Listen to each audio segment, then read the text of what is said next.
2014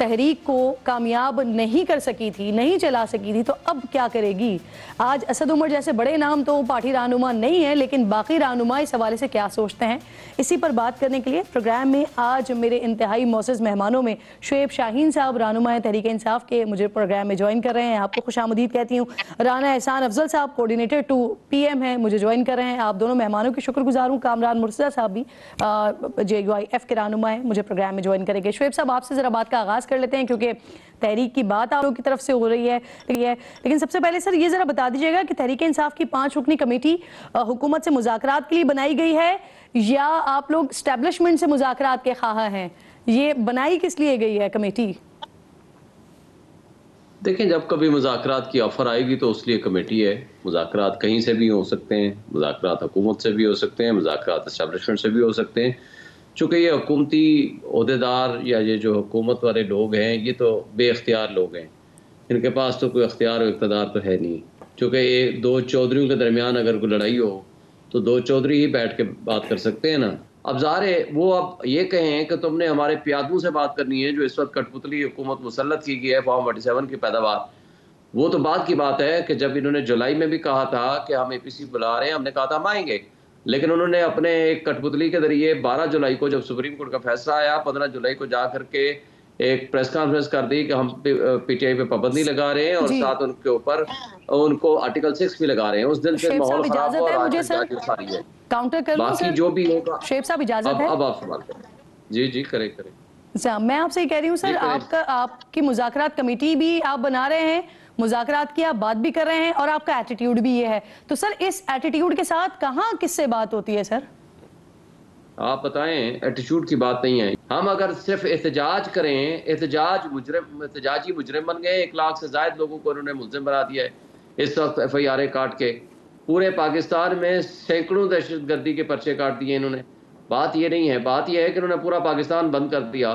یہ پاکستان کے نمائندے نہیں ہیں, یہ کٹ پتلی ہیں, انہوں نے مسلط کیے گئے ہیں, ایک قاتل ہیں, انہوں نے یزیدیت پیدا کی ہے, ایک فاشسٹ حکومت بنے ہوئے ہیں.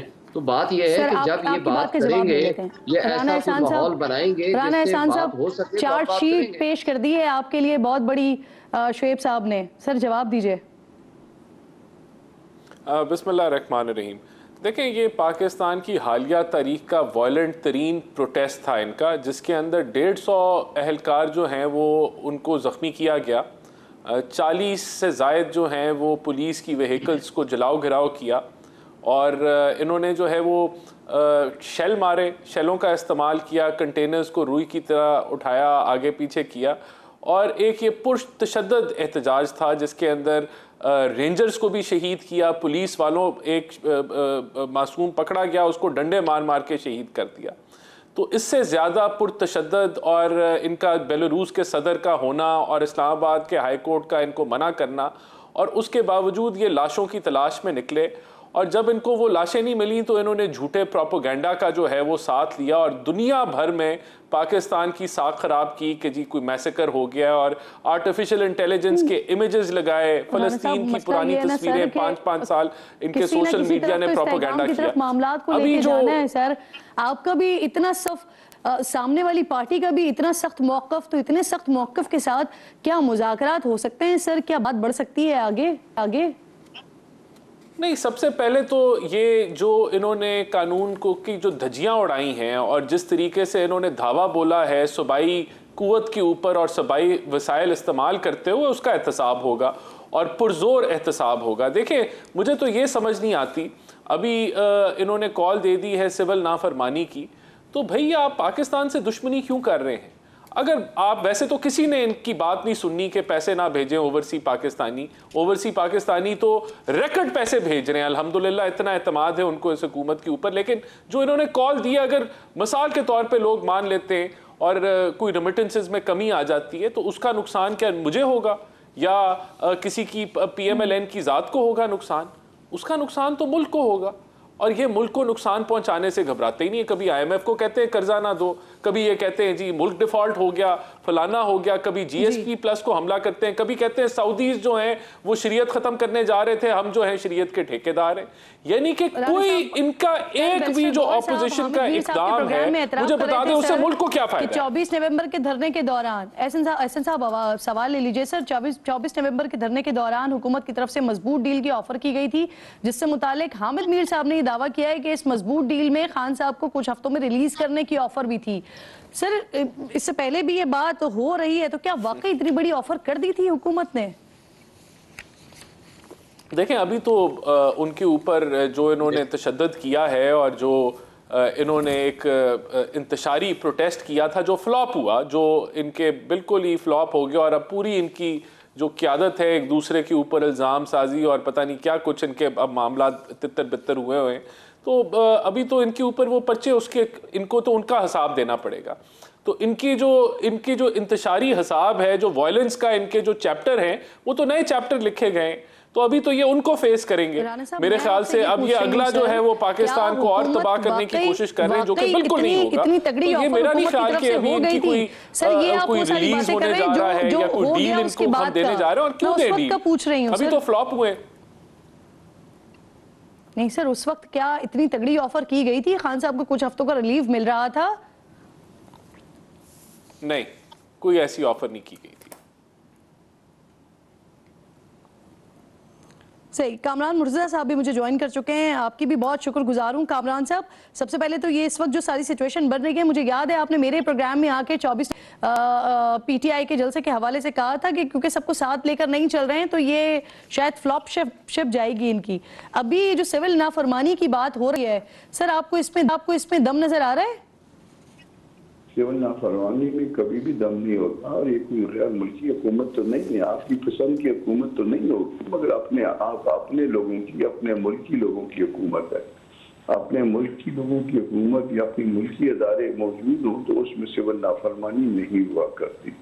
سول نافرمانی ہندوستان کے وقت میں جو ہے وہ ٹھیک تھی کہ جب ہندوستان اور پاکستان مشترک تھے, انگریز کی حکومت تھی, اس وقت جو ہے وہ سول نافرمانی کی بات بن سکتی تھی.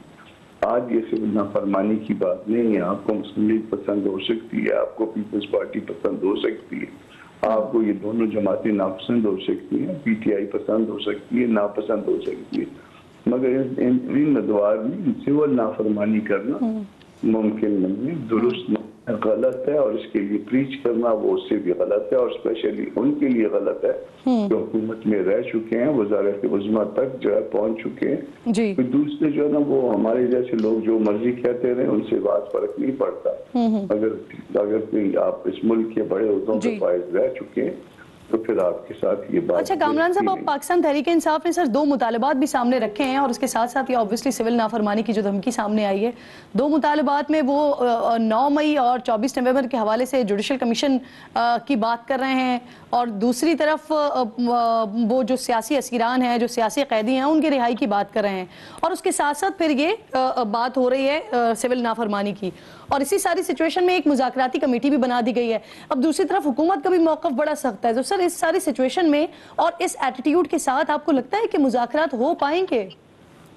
دیکھیے, پہلے تو جوڈیشل کمیشن کی جو بات ہے, وہ جوڈیشل کمیشن کا سکوپ بڑا لیمیٹڈ ہوتا ہے, اور اگر اس کی جوڈیشل کمیشن آپ کو مل بھی جائے تو پھر اسٹل جو ہے نا اس کی رپورٹ جو آئے گی, پہلے تو پتہ نہیں کہ وہ رپورٹ کیا آئے گی, اور پھر جب آئے گی تو گورنمنٹ میں ایگری, گورنمنٹ میں ناٹ ایگری. تو اس کا سکوپ یہ ہوتا ہے. تو اگر آپ کی انڈرسٹینڈنگ اتنی ساری ہے تو پھر جو ہے نا آپ اس میں سول نافرمانی کی کال یقیناً دے سکتے ہیں, پھر آپ سے کوئی گلہ نہیں ہے, شکوہ نہیں. دوسری بات جو ہے وہ آپ کے قیدیوں کی بات ہے. جو لوگ قید ہیں ان کی بھی سیاسی جدوجہد یقیناً ہو سکتی ہے, مگر سیاسی جدوجہد جو ہے وہ کرنے کے لیے اس کا ٹائم بہت پہلے سر 13 دسمبر کو پشاور میں اجتماع کرنے کی بات ہو رہی ہے PTI کی طرف سے, تو اگر اس میں اپوزیشن کو دعوت دی جاتی ہے تو کیا JUIF کا پلان ہے, وہ شرکت کریں گے سر؟ پہلے تو بات بتائیے نا کہ کون دعوت کون دے گا, کیا وہ لوگ جو کمپرومائز ہیں وہ دعوت دیں گے؟